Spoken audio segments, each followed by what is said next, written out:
bong ôn tập bèn tôi chân miền tối miền thom cháo tập bèn khơi ngày mà bán cạnh ôn miền món tiếc đấy phong là nó yang món prey bong ôn chả linh tập bèn khơi ngày mà bán cạnh mà ngày nào mà rồi tập bèn chả bạn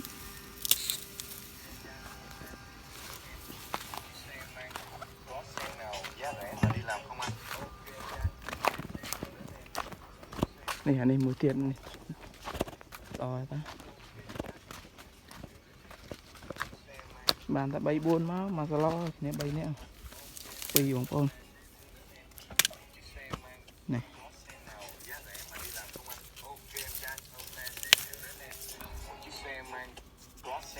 giá rẻ mà đi làm không anh? Ok em trai.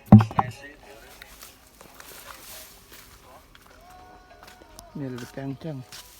khai năng mấy cái pli được vào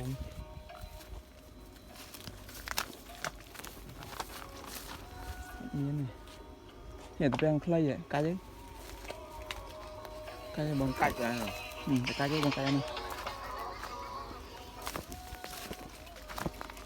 cái đang play đúng không mùi thiệt bằng con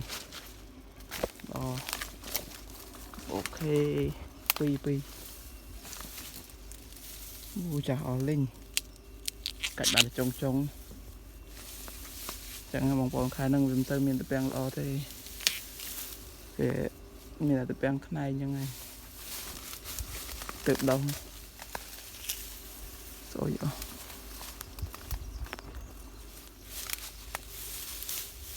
no no á no no